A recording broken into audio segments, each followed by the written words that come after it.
Great. Welcome, everyone. All right. Let's see if I can share this slideshow. All right, Lindsay, can you see that? Yes, perfect. All All right, right. Well, I think we'll just go ahead and get started. get started. All right, good afternoon. Thank you so much for joining us today. So, we're really excited about this topic. We will be discussing communication tips to promote low-dose aspirin uptake and adherence, and really diving into the myths, misunderstandings, and meaningful conversations. My name is Lindsay Duplessis. I'm the community engagement lead here at CMQCC, CPQCC. And we also have the clinical lead, Sarah Valancourt, along with Ky-Shana Jenkins, who is a patient advocate, and she's also on our low dose aspirin faculty advisory committee. So, this webinar is really grounded in the idea that communication is a clinical intervention. How we talk about low dose aspirin, especially when addressing myths, fears, and mistrust, can directly impact patient trust, decision making, adherence to low dose aspirin recommendations, and outcomes. I'll begin with a brief opening to kind of set the context for today's session and then to really anchor our conversation in lived experience. We'll hear from a patient advocate whose story illustrates the real world impact of risk communication. Next slide, please. So, the objectives for today are to consider patient and community perspectives related to low dose aspirin recommendations and preeclampsia information, review and apply communication techniques to support patient uptake and adherence to low dose aspirin, and then finally discuss strategies to address barriers to low dose aspirin use. Next slide, please. So I'm sure many of you have heard of CMQCC. It stands for the California Maternal Quality Care Collaborative. And the mission here at CMQCC is to end preventable morbidity, mortality, and racial disparities in California maternity care. So we've been around for a while, almost 20 years. And CMQCC is committed to evidence-based and data-driven quality improvement. And we kind of have a formula that combines outreach with stakeholder wisdom, with research and data into quality improvement toolkits to address pressing threats to maternal health. Next slide, please. So as I mentioned before, I'm the community engagement lead here. And so I think it's really important to be present at community events and health fairs. It's really that meaningful kind of way to build trust, to connect with community members, share health information, and reach people who may otherwise face barriers to care. These spaces allow us to listen, learn, and support individuals with culturally responsive education and resources while strengthening relationships with local organizations and community partners. And so at one of the community events I attended a couple years ago, I met someone whose experience highlights why how we communicate health information matters just as much as what we recommend. She previously felt hesitant to take low dose aspirin after a recommendation was communicated in a way that felt judgmental and dismissive. When we later discussed her individual risk for preeclampsia through a respectful, transparent, and patient centered conversation, she felt heard, informed, and empowered to make a decision that felt right to her. Her story is a powerful reminder that trust, dignity, and compassionate communication can directly influence health decisions and outcomes. So I'm honored to welcome her today to share her experience, and I also call her a friend. Please welcome Ky-Shana Jenkins. Perfect. Good morning, everybody. Hopefully everybody can hear me. Thank you so much, Lindsay, for that. Um, as Lindsay shared, we did meet at the health fair, Mount Rubidoux Church in Moreno Valley. At the time, I was working outreach as a communicable disease specialist, and I focused on HIV and STD education, where we would set up next to our partners with Black Infant Health. And part of my role was to walk around and introduce myself and network. So Lindsay had already came over to our table a few times, so I decided to talk and walk over with her and see what she was presenting. What stood out to me was that she wasn't just talking about low dose aspirin, not just as like recommendations or to try to make sure you're advocating for yourself, but more about the work that CMQCC did.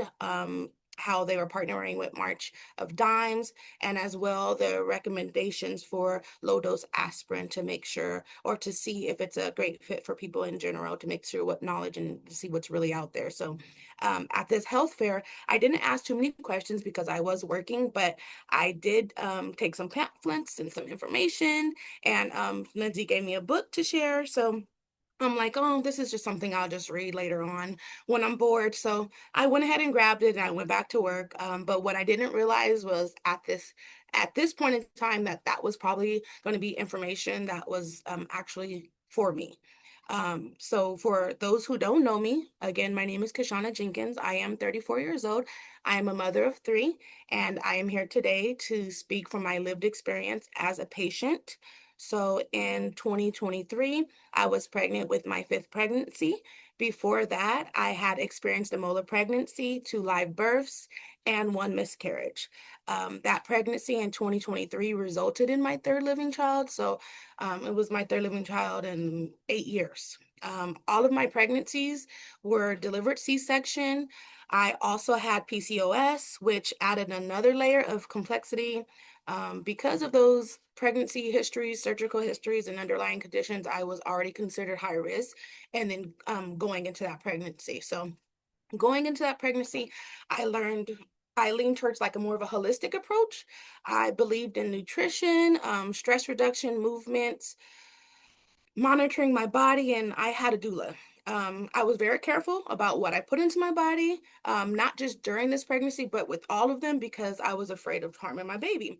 Um, a few weeks later, I had my first in-person prenatal appointment with the nurse practitioner. I believe I was around 12 to 14 weeks. I had experienced some early complications, so it took me some time before I actually met my new nurse practitioner face to face. Um, I I would say I was very excited. I had been told I would get an ultrasound, I would hear my baby's heartbeat, I would have some measurements taken.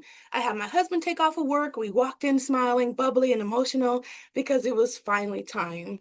But within that first few minutes, I could tell something was off. The energy felt distant. My smile slowly faded, and I realized the appointment wasn't unfolding the way I had been told it would. My nurse practitioner was very relaxed, and I'm not, and it's not relaxed in a reassuring way. It was more relaxed as in, like she was already mentally in the next room. Relaxed, like there were no difference between this appointment and any other appointment that she had on her schedule, even though I was a high risk pregnancy. The appointment felt very rushed, nonchalant. I didn't even feel like I was a patient. I felt like a task. I felt like it was just a task that needed to be checked off. There were no fetal heartbeat checks, no ultrasound, no pictures, no monitoring. She didn't even look at my belly. I was told to undress from the waist down. So I'm standing there half naked and I'm just confused and like, what's really happening? Um, so let me just give you guys an example of how my appointment went. She said, "Hi, Ky-Shana. Is that right? I've been assigned as your NP. Is this dad?" And I said, "Yeah, my name is Ky-Shana, this is dad." Then she said, "This is your fifth pregnancy. Are you planning to get your tubes tied after this? And she looked at dad, and dad looked at her, or what? And she's like, "Or you can do it." And he laughed, but it was an uncomfortable laugh, like a forceful laugh. And he said, "No." She then told me my labs looked fine and that I needed to do 1 hour glucose test to check for gestational diabetes. Then she said she was gonna start me on LDA and that I could pick it up from the pharmacy, and that, I would just take it daily. I asked, "What is LDA?" She said, "Oh, low dose aspirin, like baby aspirin, 81 milligrams. You'll take it every day." She said if I had any questions, and I said yes. Why are you starting me on low dose aspirin? Why are you prescribing me that? She explained that it was over the counter and not technically a prescription that she's prescribing. So then I asked again, why am I being started on it? And she said, because you're Black, because Black women are known to have a history of high blood pressure. And I just sat there. I looked at my husband, he looked at me, and I thought she was going to say more, but she didn't. So I was pretty confused. No one had asked me about my parents or whether high blood pressure ran in my family. No one explained to me exactly what low dose aspirin actually does in a pregnancy, or why timing matters, or no one explained anything of the why I should specifically be a good candidate for it beyond my race. So I remember sitting there thinking, like, what does me being Black have to do with me taking a medication while I'm pregnant? But I didn't speak up. I just told myself, this is a medical professional. I should probably listen.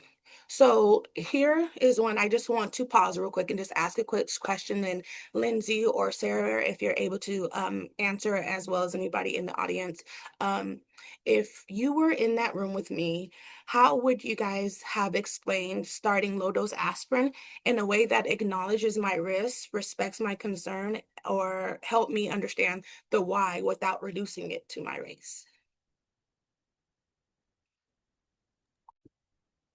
Go ahead, Lindsay. Take it, Sarah.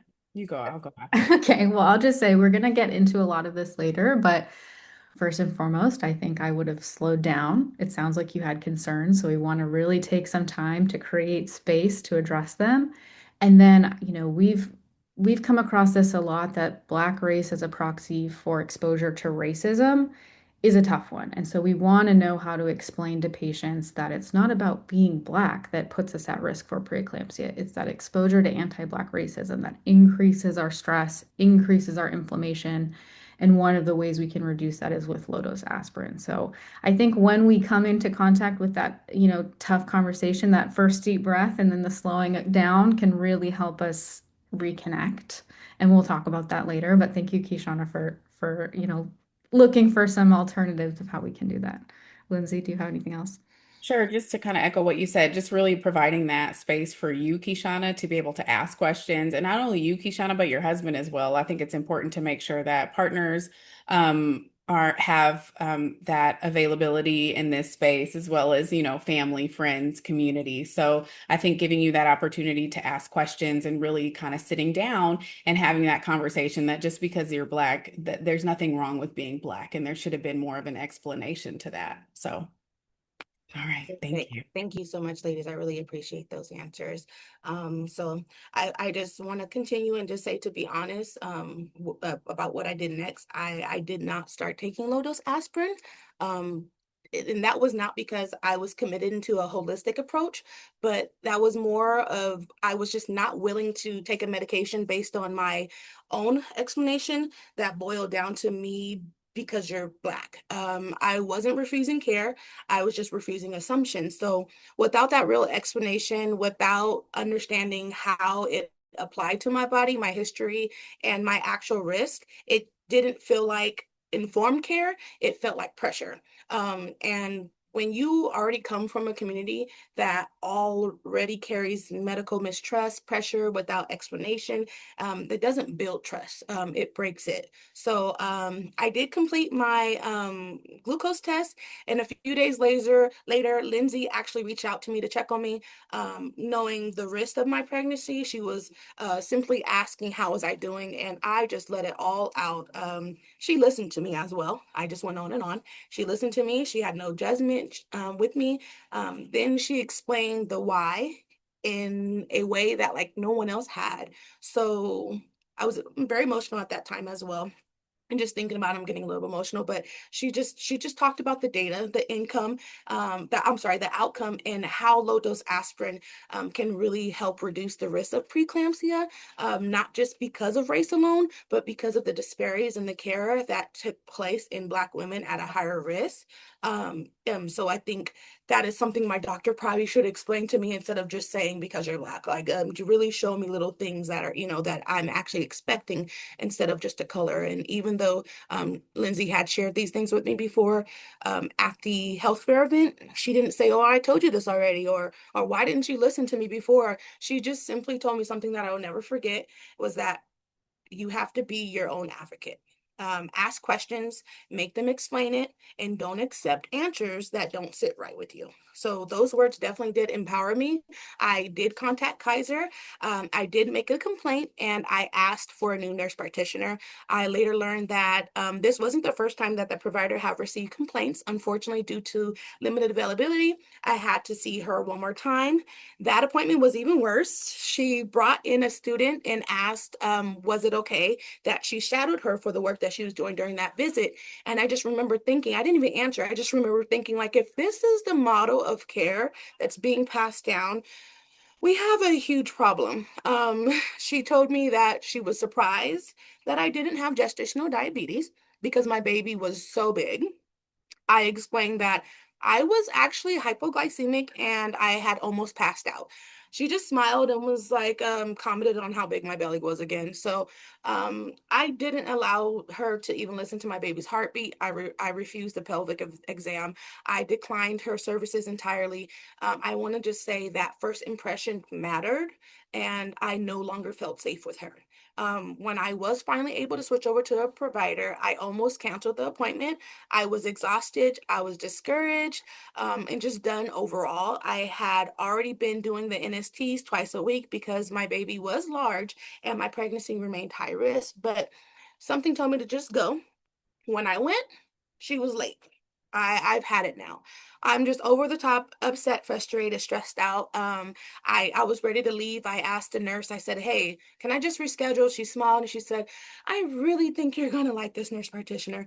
Please just wait a little longer. So when the nurse practitioner actually walked in, she apologized and she reached out to shake my hand. And I immediately asked, excuse me, she reached out to shake my hand and immediately asked me how I was feeling. I looked up to shake her hand and um, I'm sorry, you guys.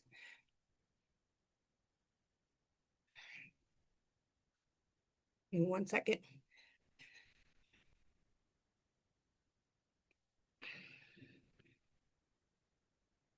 Um, I looked up to shake her hand, and that moment I saw her, something shifted. She was a Black nurse, but it wasn't just because she was Black. It wasn't about her race at all. It was just the point of being recognized, um, about finally feeling understood, about being treated like a human just by the handshake, just by asking me how was I feeling, and not just physically, but emotionally. Um, then she turned the computer towards me and walked me through my chart, my labs, my option. Heck, sitting there, I thought I was the doctor. She's showing me the screen, and I'm thinking this screen is so, you got to protect it. You can't look at it. But no, she's walking through it and showing me my lab, showing me my stuff. I think it's just something that I've been waiting to feel like when you've already been through so much during that pregnancy. So it's just the little things. And then when we talked about low dose aspirin, she explained it clearly how it improves blood flow to the placenta and helps reduce the risk of preeclampsia in high-risk pregnancies. And that was the first time that anyone has truly taken the time to educate me during that pregnancy at Kaiser. So she didn't rush me. She didn't talk down to me. She didn't use medical terminology. She treated me like I was a partner. So at 26 weeks, I did make the decision to go ahead and start low-dose aspirin. And that choice wasn't easy. Believe me, I do believe in holistic care deeply, and I still do, but there's a time and a place where there's a moment when it's not just about preference, it's about what your body and or what your baby needs. So at 39 weeks, I delivered by C-section that a day after my birthday. So he was my little present. After delivery, I did develop postpartum preeclampsia. Never had it before, never experienced before. So that was absolutely, it was everywhere. But when I went home on the medication, because I was knowledgeable about preeclampsia, because I was able to take an active role in my care, closely monitor my blood pressure 3 times a day, and report my readings from home, I was a professional. I could tell you about LDA with my eyes closed. By that point, I had built trust with my nurse practitioner. So if I had any questions or concerns, I could reach out to her directly. And if she was not available immediately, I had her nurses that was able to check in with me in the meantime. So that support mattered. It just took time for my blood pressure to get under control, but eventually I was able to discontinue the medication. I just remember thinking to myself, if someone had taken the time earlier to explain just instead of assuming, maybe my outcome would have been different. So this experience has changed how I see healthcare. Respect isn't just tone. It isn't information. I'm sorry, respect, it's not tone, it's information, it's partnership, because respect is prevention, respect is risk reduction, and respect saves lives. So thank you guys so much for taking the time out of your day to be able to hear my story. And I hopefully was able to kind of just put yourself in my shoes so you're kind of understanding from the patient's perspective how things really work. Thank you again, Lindsay. Thank you, Sarah, for having me. Of course. Thank you so much. Oh my goodness. Every time I hear your story, I still get chills. So, thank you so much, Ky-Shana, for sharing your story. It's a powerful illustration of how communication, trust, and respect can really shape health decisions and outcomes. It really is. Thank you so much. Next slide. All right, so I use this slide often in my decks. And so building on Ky-Shana's lived experience, this slide really highlights community-based QI implementation and the roles of influencers. And it really reminds us that supporting low-dose aspirin adherence isn't the responsibility of providers alone. As you can see here, family and friends, community networks, peer influencers, social media, and pharmacists all play critical roles in shaping beliefs, reinforcing information, and building that trust. This means that there are multiple opportunities across clinical and community settings to really have respectful, accurate, and empowering conversations with patients. And so when we align our messaging and work together across these trusted touch points that you see here, we can strengthen adherence, deepen trust, and then improve outcomes. Next slide. Okay, so the previous slide highlighted, that supporting low-dose aspirin adherence doesn't happen in just one place. So if this influence is shared, then our solution also needs to be shared. It needs to be coordinated and system-wide. And so that's exactly why the low-dose aspirin implementation guide that we just published last year, Sarah is an author, Dr. Sarah Johnson, and then myself, we developed this at CMQCC in collaboration with the March of Dimes. It's really designed to kind of serve as a practical roadmap to help clinical teams improve care and prevent preeclampsia. And so what makes this model pretty unique is that it uses a systems approach, as you can see here. So it's not just about a single provider recommending aspirin, but about aligning these four essential areas, they're sort of like gears in a connected system. And so you have community engagement, which brings in the voices of patients like Ky-Shana and community partners, shaping messaging and outreach to address trust and understanding. You have patient engagement, which helps to build trust, promote adherence, and support informed decision-making. It also ensures that education is accessible, it is respectful and culturally relevant, so that patients are feeling informed and empowered. Then you have your clinical team best practices, which kind of support consistent implementation through workflows, through provider education and multidisciplinary collaboration. And then lastly, QI and data systems that kind of help create feedback loops that help teams track uptake, outcomes, and equity metrics. And so allowing teams to really kind of monitor progress and identify gaps and sustain improvement. And so when the four gears that you see here are moving together, they reinforce one another and they drive sustained improvement in both care quality and health equity.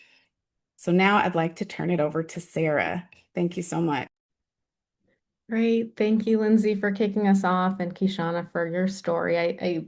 We're really excited to highlight Ky-Shana's experience. Obviously it wasn't ideal, kind of what her experience was initially, but I think really from her work or from her care, we see some opportunities for improvement and kind of thoughtful intervention that we can do within our clinical practice. So that's really what our focus is today. I will say there's a lot of information about low-dose aspirin and preeclampsia that we're actually not covering today because we're really focusing on those communication techniques. So feel free to ask questions. We can field those as we go, but also all of that information is in the implementation guide, and we have lots of other webinars. So there's lots of additional content. Today is just really to focus on this communication. How can we make patients feel supported, have the information that they need in order to make decisions that work for them? So we've gotten some great context from Ky-Shana, but just to kind of additionally level set, we're talking about low-dose aspirin recommendations to prevent preeclampsia. These recommendations say that patients who are at risk for preeclampsia should receive low-dose aspirin, which is 81 milligrams. Ideally started between 12 and 16 weeks of gestation, can be started all the way up to 28 weeks, and should be taken every day until delivery. Who is at risk for preeclampsia? We have a risk factor screening tool from the guidelines that includes high risk factors, so patients who have one or more high risk factor or two or more moderate risk factors are, quote, at risk for preeclampsia and subsequently candidates for low-dose aspirin. I'm not going to walk through all of these because we could do that for a whole hour, but I just want to highlight that we do have another webinar that is titled Discussing Risk Respectfully. So please reference that. We'll talk about some of these a little bit later, but just to kind of level set of who are we talking about when we're saying patients at risk for preeclampsia.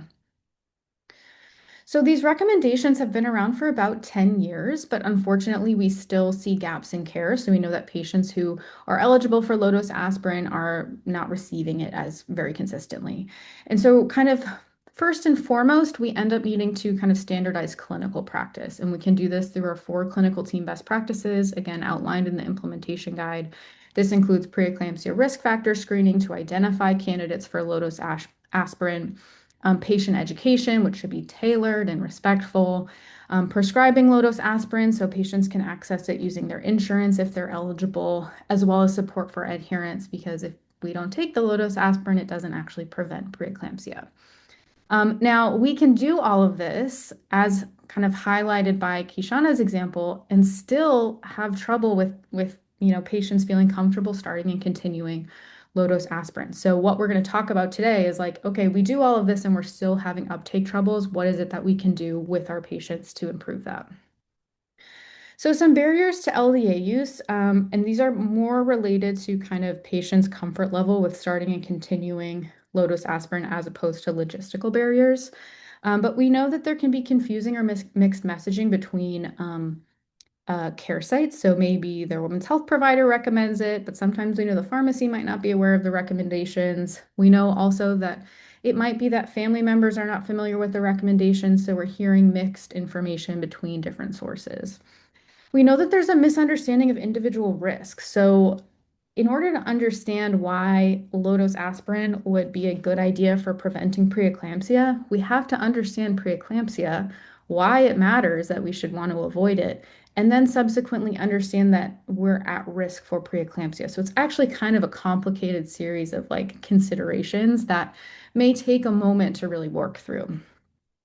We also know more and more, I think patients are really being exposed to misinformation in different ways, which can just kind of increase the amount of confusing information that the patient might be hearing. Generally, we know that there's a fear of medication or general intervention in pregnancy, which is largely pretty reasonable. There are a lot of medications that we don't recommend in pregnancy, and so patients need to get some reassurance that low-dose aspirin as a medication is safe. And then we know that there is kind of this broad distrust of the healthcare system, especially dependent on the populations that you're serving, that if we're having a distrust either of the healthcare system or our provider directly, we're less likely to, feel comfortable taking the recommendations that they provide for us. So just to kind of plant some seeds that we'll talk about later, think about what are the kind of common misconceptions or tough questions that you're coming into contact with patients. We're hopefully going to hit some of the high ones, but if there are kind of good examples you want to share, please do. And it's not to say that any patient is wrong for having questions or misconceptions. We just want to always be ready to address them when they come up. So why is this such a difficult problem to address, right? Patients are maybe kept confused, maybe we have questions, and this can feel really tough. I mean, I think first and foremost, because we have limited time, right? So as a clinician, we do have a lot of patients, and every patient has more than one to-do item on the list. We're not having a full appointment to talk about low-dose aspirin. So the amount of time we actually have to make a difference for this intervention in particular is short. Additionally, a lot of the issues that kind of undercut some of the low-dose aspirin recommendations, like distrust, misinformation, fear of medication, those are big, complicated problems that are bigger than LDA in particular, and is largely a factor outside of our control. Which kind of comes to this last point of that community engagement is a really effective intervention, and should be prioritized by our organizations, but can feel kind of out of reach for individual clinicians. So what we're going to talk about today is what can we feasibly do when we're in an exam room with a patient or we're in some kind of care environment talking to a patient about low-dose aspirin to support them in making informed decisions.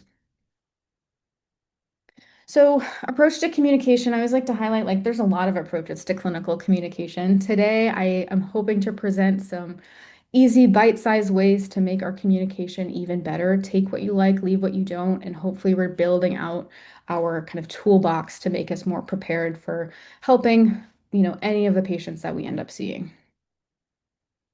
So again, we're not seeing patients for just low-dose aspirin. So I think it's helpful when we think about counseling for low-dose aspirin, kind of broadening our perspective to think about what are the goals of the patient encounter. First, and largely most importantly, is developing and maintaining a trusting relationship between the patient and the clinician. Ky-Shana really highlighted that once she was not feeling trust with her provider, everything else kind of deteriorated. And so this really underpins all of our interventions and should be one of the priorities of our patient encounter.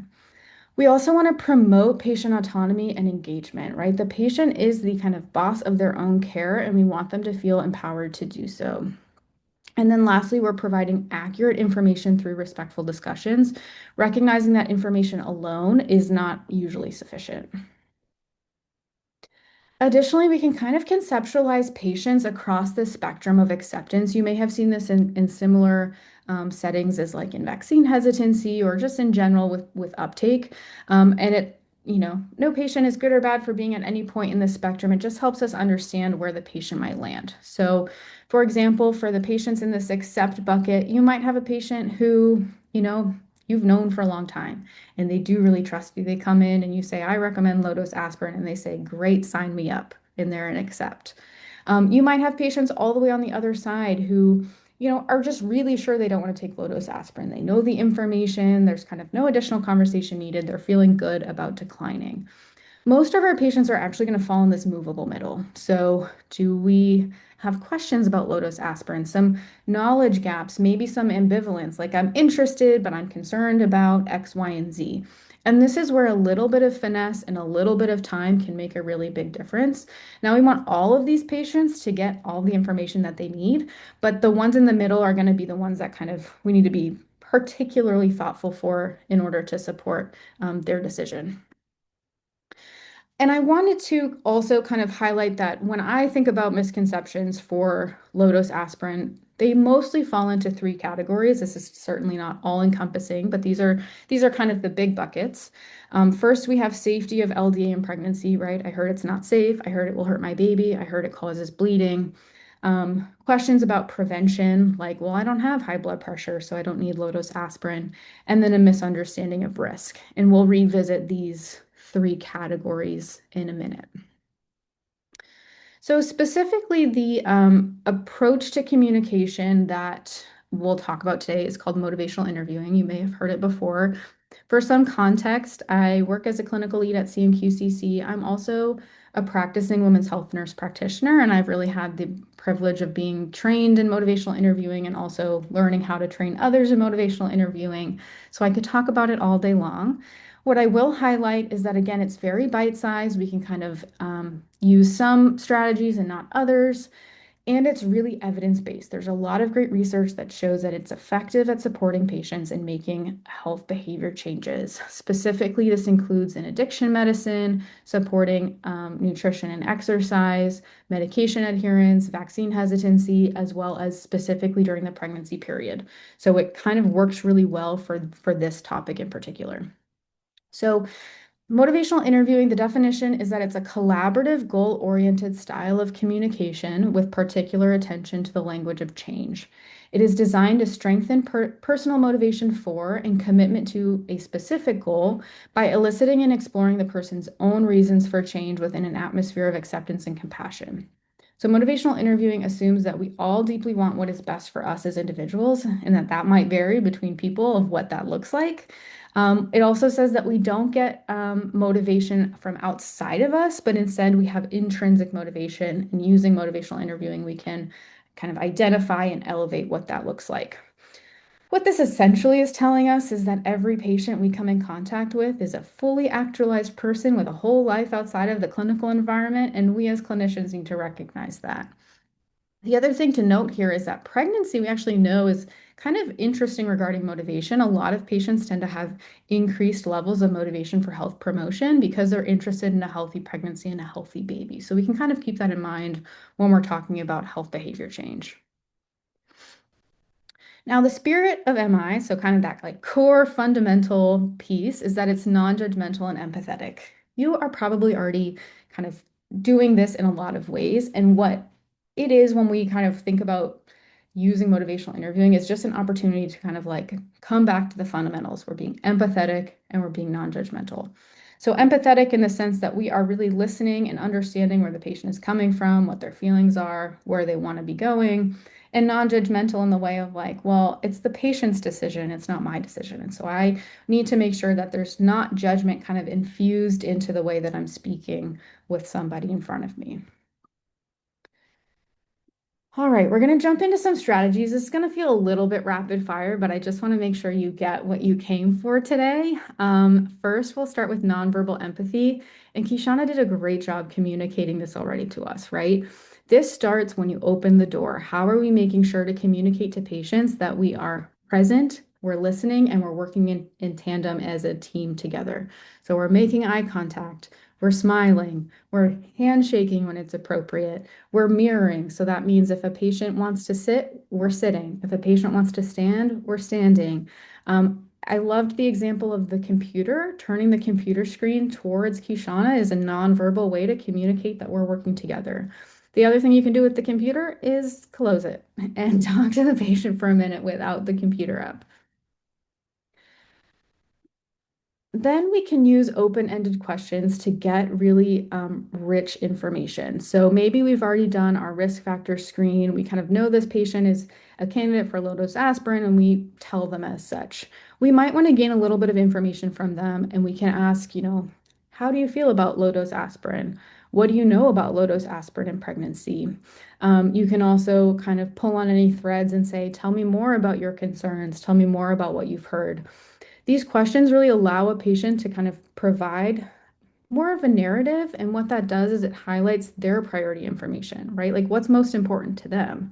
If we go through a click box of, questions, we often miss that information. And so specifically for low-dose aspirin, we can find out, are they confused? Are they fearful? What information are they using to make their decision? And do they have logistical barriers that are an issue? Now, I want to point out here that we do want to avoid open-ended questions with a why stem, only because it can imply judgment even when we're not intending to. So I might say, okay, tell me more about your concerns about low-dose aspirin. That sounds really different than why are you concerned about low-dose aspirin, right? So I don't mean to imply judgment, but that why question can do so. So you can just sub out, tell me more about, and you're good to go. Once a patient gives us some information, there are some ways that we can verbally reflect or verbalize empathy back to the patient. And so these three tools kind of go hand in hand together. First is to reflect. And what we can do is repeat back some of that key terminology that the patient has said to us to tell them that, hey, we're listening, and to confirm that what the patient said is what we heard. So if a patient is concerned about safety of low-dose aspirin for, safety for their baby, I can say something like, okay, so it sounds like you're concerned about low-dose aspirin specifically related to safety to the baby. And that provides them an opportunity to say yes or to provide additional information. Next, we can acknowledge and normalize. So, like, how often do we hear, I'm scared of low-dose aspirin because I don't want to take medication, right? That's really common. And you can tell the patient that. It's really normal to be worried about medication in pregnancy. This is a concern I hear from a lot of my patients, right? And what this does is it can really allow a patient to say, okay, this is a place I can bring questions. This is a place I can bring concerns. Because in order for us to provide accurate information, we have to know what patients are concerned about. And so by doing this, it kind of reinforces that trust while also allowing us to figure out what is it that we need to address regarding specific information. Okay, so this one is my favorite. Affirming strengths is my absolute favorite motivational interviewing strategy. And what it does is it helps us build trust between the clinician and the patient, as well as build patient confidence. So we are looking to affirm basically anything that the patient is already doing well. And I can tell you, if the patient is sitting in your exam room or is on the phone with you, they have already done something that is health promoting, right? They are engaging in their healthcare.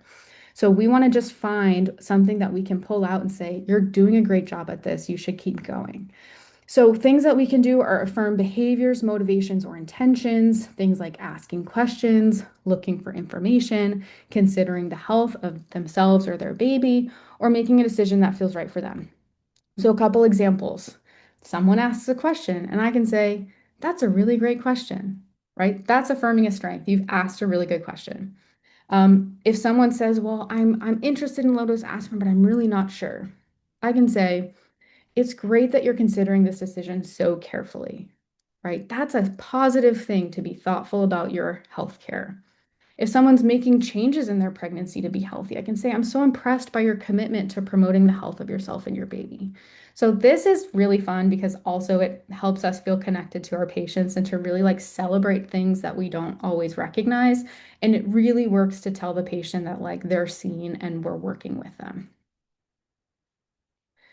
So, moving into some tips specifically for misconceptions and misinformation, and I like to include this because I think it sounds easy for me to like sit here and say, well, we should take lots of time and spend, all of this effort addressing misinformation when like we know what is difficult about this is that if we're seeing 20 patients a day and 10 patients have been exposed to misinformation, that volume makes this really tough. So I want to take a moment to like recognize the frustration of that while also figuring out how we can separate that frustration from our patient encounter because we don't want it to undercut the trust we're building with our patient.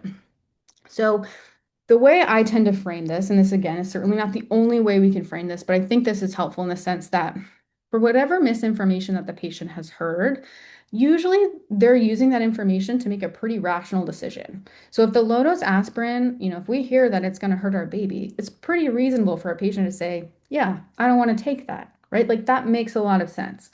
So instead, we can recognize that it's not the patient's fault that they've heard misinformation. It's hard to parse apart what's true and what isn't. We can work on health literacy with patients, but that is like a long, ongoing effort. So for today, what we can do is separate the misinformation from the patient's underlying emotions, self-perceptions, or goals. We can validate and affirm strengths, right? Someone who's declining low-dose aspirin because of safety concerns is interested in promoting the health of their baby, and that's a positive thing. And then we can take the opportunity to provide that accurate information. So I wanted to provide a couple examples of what this kind of underlying emotion, self-perception, or goals might look like in these three categories of what we talked about earlier. So safety concerns. Again, this is largely related to fear of medication and pregnancy. So there's fear can be kind of a strong emotion. The other two are misunderstanding of prevention and misunderstanding of risk. And these are kind of similar. They're kind of related. So not every patient will have these concepts, but I think these are common things we're running into when patients have these questions.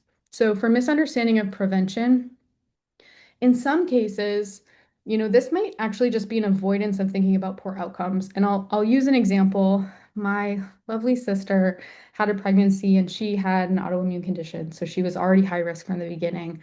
And I remember she started her care and she wasn't super stressed, which I was glad about, but she told me later that she was avoiding thinking about the poor outcomes because that was really stressful. So, in order for us to engage in preventive behaviors, we often have to be thinking about those poor outcomes, which is, pretty reasonable and normal. The other one is misunderstanding of risk. So, this is common with these moderate risk patients who are coming in. Maybe they've been healthy their whole life. Maybe this is the first time they're getting a lot of care.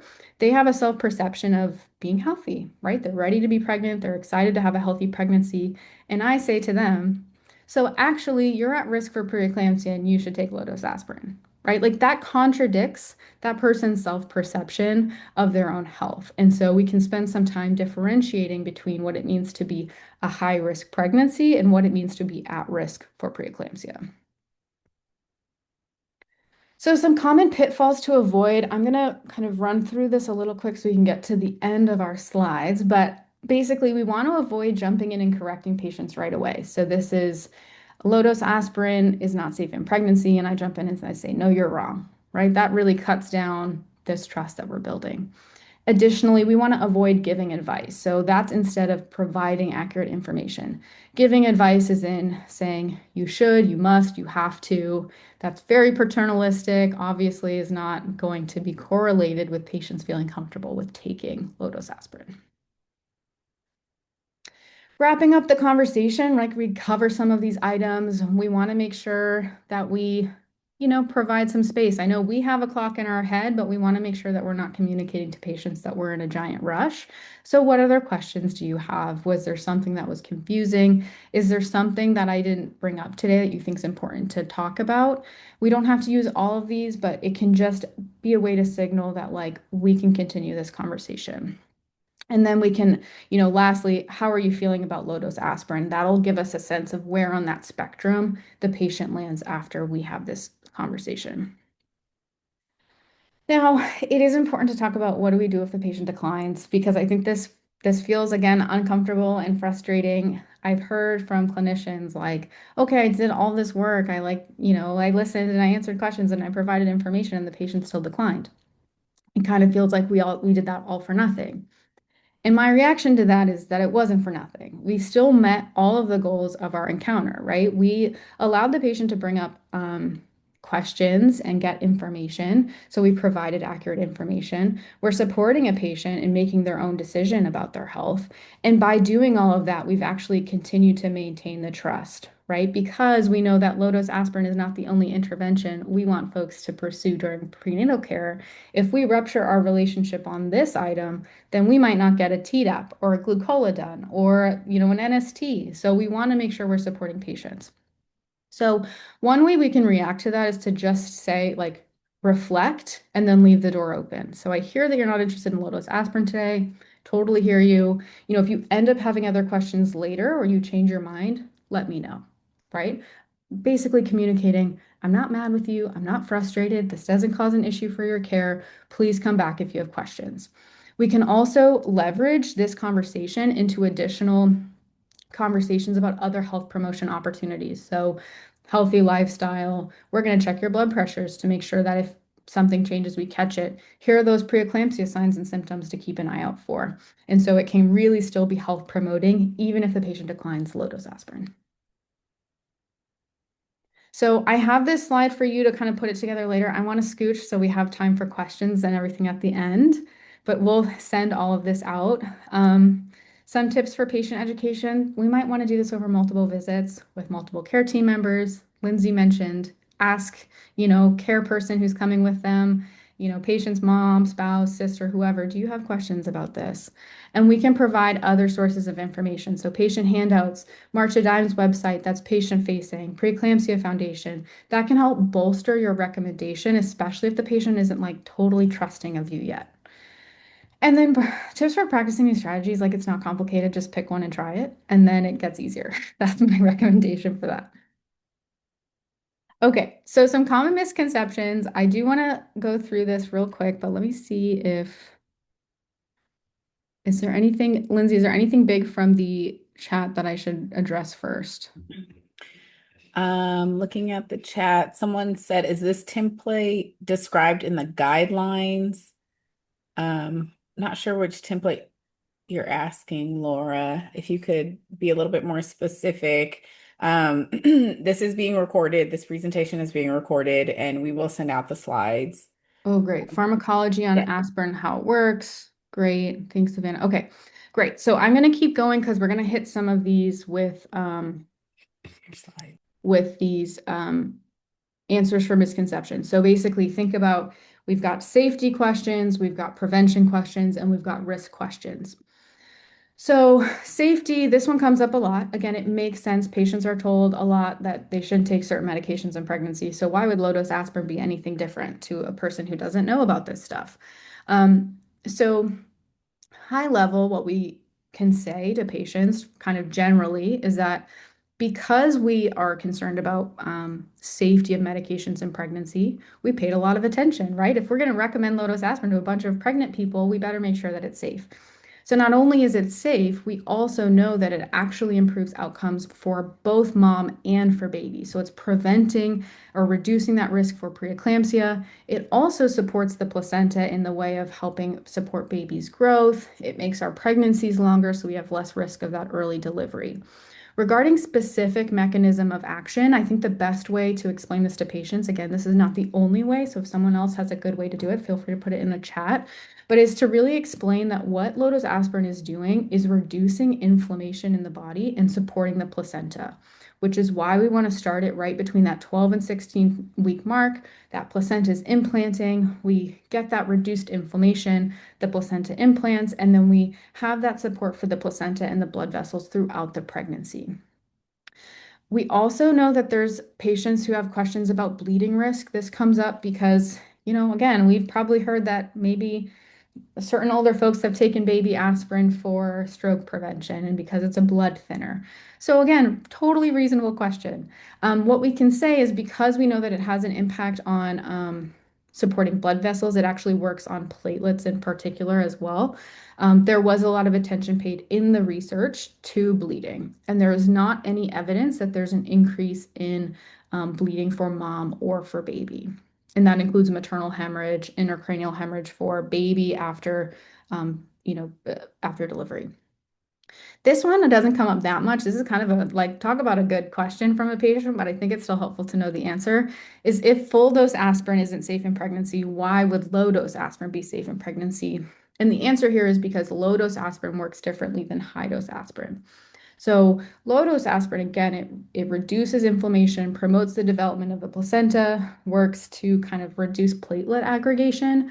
High dose aspirin, which is over 300 milligrams, is when we see a negative impact on the baby's heart. So we see premature PDA closure, which is in alignment with ibuprofen. And so that's the difference is that 81 to 162 milligrams just works differently than 300 milligrams or higher.